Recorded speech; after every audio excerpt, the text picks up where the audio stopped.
Hey everybody, it's Barbara Bellissimo at barbarabellissimo.com. And today we're going to talk about how to get clear on what you really do well so that you can clarify your marketing messages.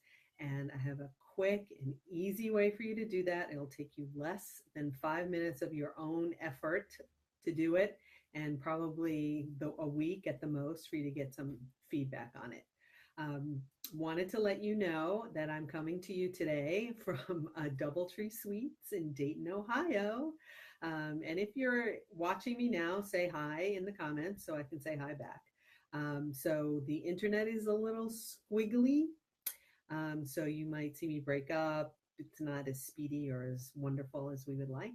And here's a bonus tip for today. If you have to do a Facebook Live and you're in a hotel room, you can use the ice bucket as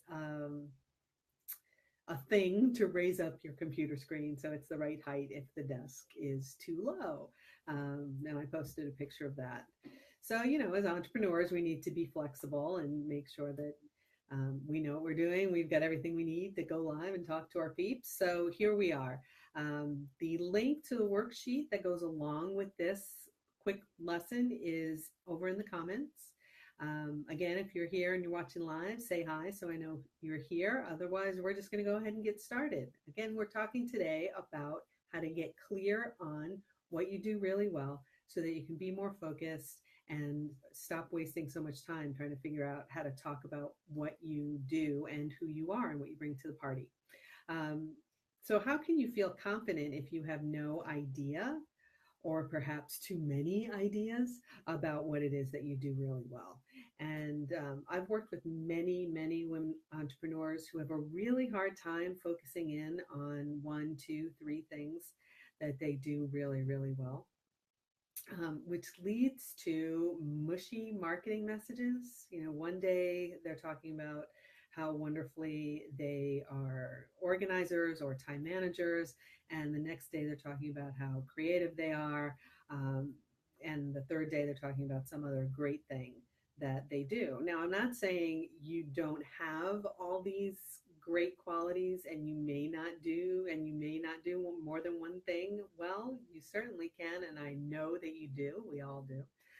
But when you're talking to potential clients or clients, it can be confusing if you're switching your messaging every so often. Excuse me 1 second.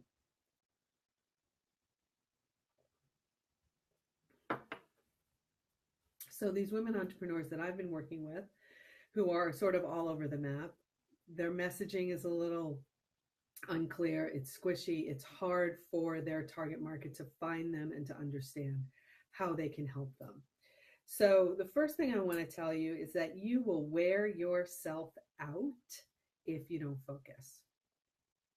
So, you're going to be doing a whole website or a series of messaging based on one thing you think you do really well, and then someone says, "Oh, I really like the way you do that." And you may flip over and, you know, transition everything to this new message.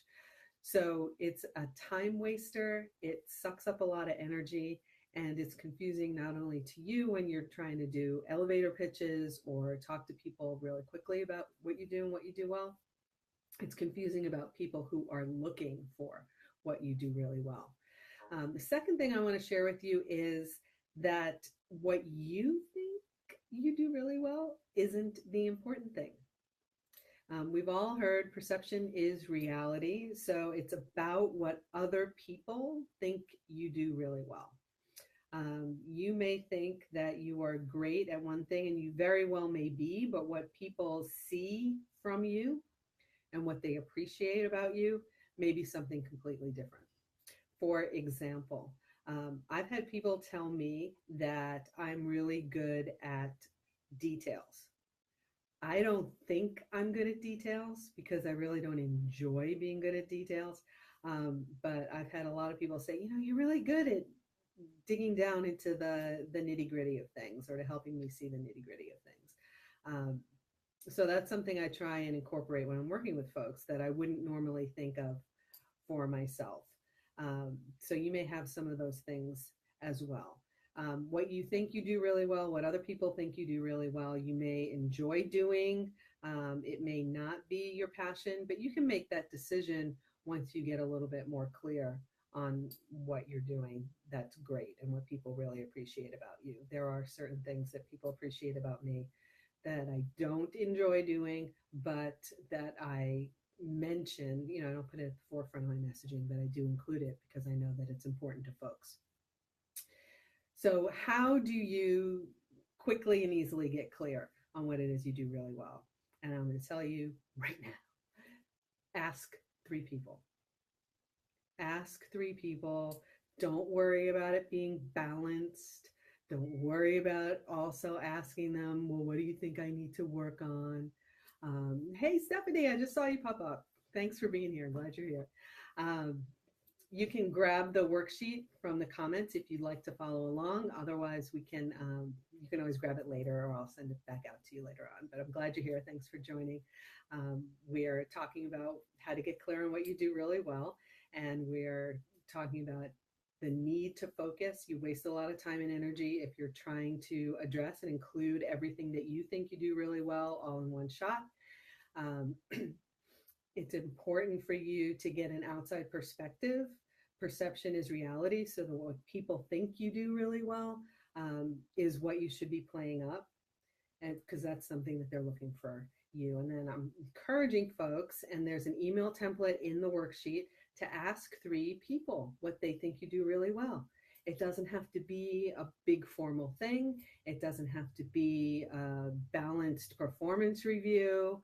And if you're anything like me, you really don't need a list of things that you can work on. You can make that up yourself.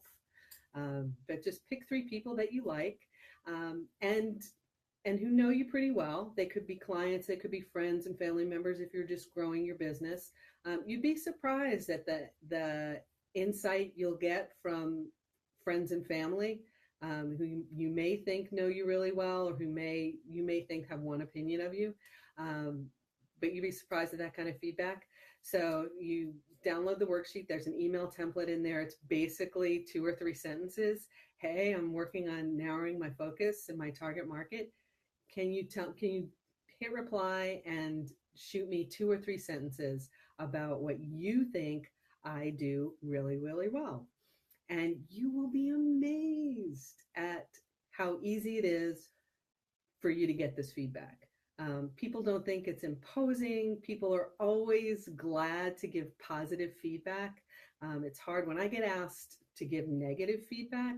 I often think, oh, how am I going to position this? What am I going to say? But if somebody asks me for positive feedback, that stuff's easy. I love talking to people about good things, about giving them positive feedback about what they do well, what they don't do well.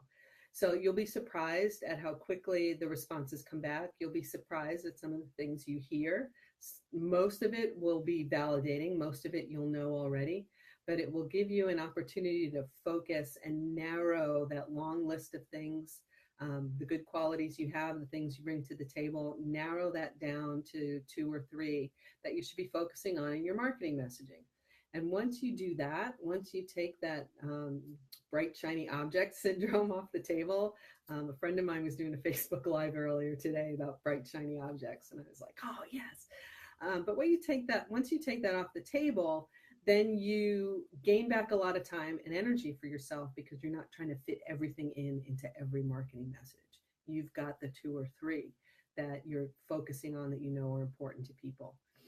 The other thing I would encourage you to do is to do this every so often, just to make sure you're on the right track, make sure your messaging's clear, make sure your business or your work hasn't shifted, so that now you're showing to people some new qualities, some new qualifications, some new characteristics, some new ways you can help that might not have been evident before.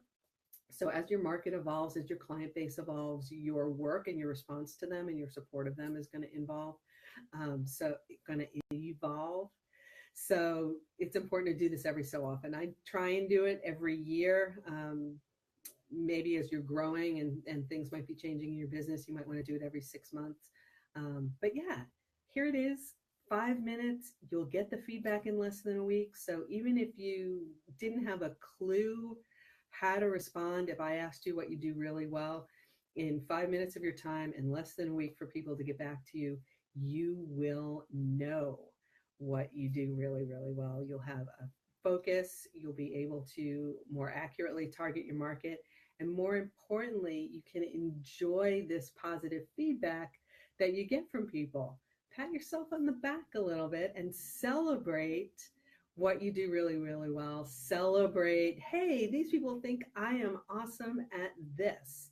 And it helps you to internalize that as well and build up your confidence to use those skills even more.